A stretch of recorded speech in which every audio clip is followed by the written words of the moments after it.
नमस्कार, दर्श न्यूज देख रहे हैं आप और मैं हूं आपके साथ दक्षा प्रिया। बिहार में इस साल चुनाव है और तमाम पार्टियों की तैयारी जोरों पर है। इसी क्रम में ओसामा साहब चुनाव लड़ेंगे और उन्हें रघुनाथपुर की सीट चाहिए। उन्होंने अपनी मनपसंद सीट की डिमांड भी आरजेडी से कर दी है। दरअसल ओसामा साहब के चुनाव लड़ने की चर्चा तभी से तेज है जब से उन्होंने आरजेडी की सदस्यता ली थी। आरजेडी की सदस्यता खुद नेता प्रतिपक्ष तेजस्वी यादव की मौजूदगी में उन्हें दिलाई गई थी। आरजेडी के कई तमाम बड़े नेता जो थे इस मौके पर मौजूद थे। तभी से कहा यह जा रहा था कि ओसामा साहब विधानसभा का चुनाव लड़ेंगे। अब ऐसे में जब हिना साहब ने मांग कर दी है और उन्होंने साफ कह दिया है कि रघुनाथपुर की सीट हमें चाहिए और आरजेडी से हम मांग करेंगे। पहले आप सुनिए क्या कुछ कहती नजर आ रही है हिना साहब। मैडम, ओसामा साहब की चुनाव लड़ने की चर्चा है, क्या कुछ कहिएगा? हम लोग अभी सोच रहे हैं कि ओसामा साहब को किसी विधानसभा से चुनाव लड़ाया जाए। तो हमारा अपना ही होम विधानसभा है रघुनाथपुर, सोचा जा रहा है। आगे का अभी कुछ निर्णय नहीं हुआ है, ऊपर वाला चाहेंगे तो जरूर।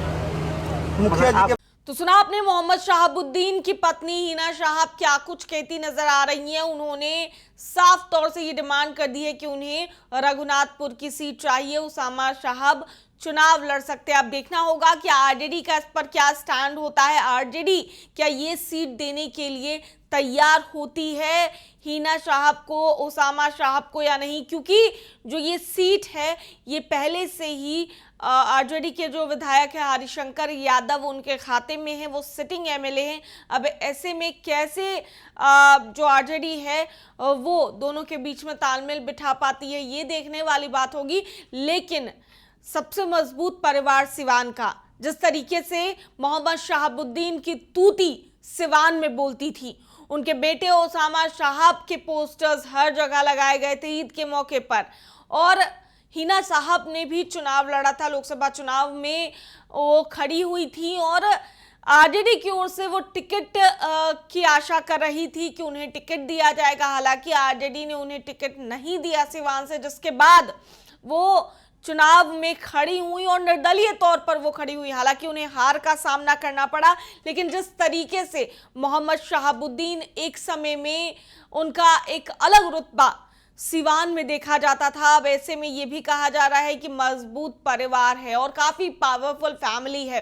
अब तेजस्वी यादव भी इसीलिए उनको सदस्यता दिलाने के लिए आगे आए और ओसामा साहब साथ में आए। आपने देखा होगा पिछले दिन की तस्वीरें भी सामने आई थी जब तेजस्वी यादव अपने कार्यकर्ता संवाद यात्रा के दौरान सिवान पहुंचे थे। उस समय जो सिवान का माहौल था, जो सिवान के लोगों का रुख था, वो तेजस्वी यादव के लिए काफ़ी पॉजिटिव था। और तमाम तैयारियां जो हैं वो हिना साहब, मोहम्मद शहाबुद्दीन के बेटे ओसामा साहब की ओर से किया गया था। तो अब ऐसे में काफ़ी पावरफुल फैमिली है, इस बात से तो इनकार नहीं है। मोहम्मद शहाबुद्दीन का जो रुतबा रहा है वो क्या है, इससे तो कोई भी अनविज्ञ नहीं है। लेकिन अब जो डिमांड कर दी है मोहम्मद शहाबुद्दीन की पत्नी हिना साहब ने रघुनाथपुर की सीट की, तो अब ऐसे में आरजेडी उन्हें रघुनाथपुर की सीट देती है या कहीं और की सीट उन्हें दी जाती है, ये गौर करने वाली बात होगी। फिलहाल उन्होंने डिमांड की है, आगे आरजेडी का क्या रुख होता है इस पर सबकी नजर रहेगी। दर्श न्यूज में फिलहाल के लिए इतना ही। बने रहिए हमारे साथ देश और दुनिया की तमाम खबरों के लिए। धन्यवाद।